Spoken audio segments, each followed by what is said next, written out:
Fall protection can encompass many phases of the project. Anyone working above 6 feet is required to adhere to the Turner Fall Protection Guidelines. This means proper safety protection such as guardrails with top rail, mid-rail, and toe boards or hole covers. When these are not available, a fall arresting system complete with proper harness and lanyard must be utilized. A leading-edge system is only allowed on Turner projects when used in conjunction with a personal fall arrest system for those in the identified area and a warning line system that identifies and delineates the area. Monitor systems are prohibited on Turner projects. Proper tie-off locations should be part of your pre-planning operation. I remember this one time. This guy was using this tall ladder and he just hooked his lanyard to a pipe, and when he slipped, he couldn't hold his weight. Yeah, but even short ladders can be dangerous. And don't forget, if your lanyard is too long, you will hit the ground. So do the math. Ladders are inherently a source of accidents, so make sure to use them properly. Proper ladder training needs to be completed by your employer prior to use. Only Type 1 heavy-duty or Type 2 extra heavy-duty ladders in good working order are allowed on site.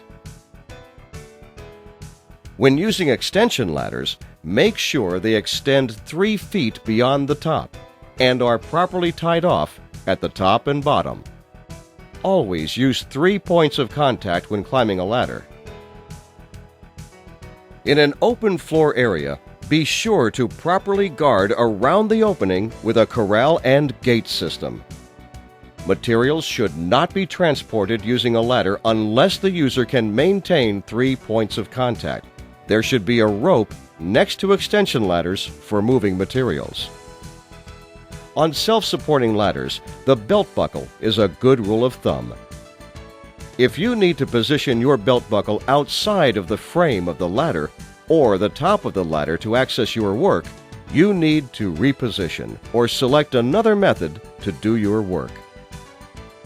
Lifts, more than ladders, give workers a more secure platform, cut down needless climbing up and down, and allow staging of materials right where the work is being performed.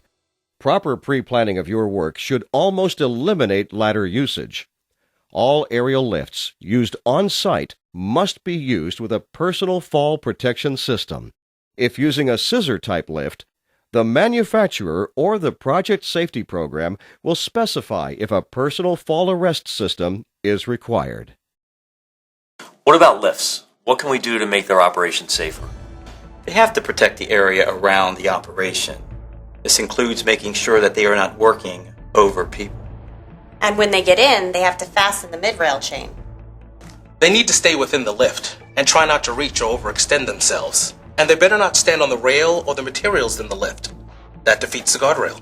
Well, and the person running it needs to be aware of the things above them, such as piping and electrical wires, as well as making sure they're on solid, level ground, and the housekeeping around them is good.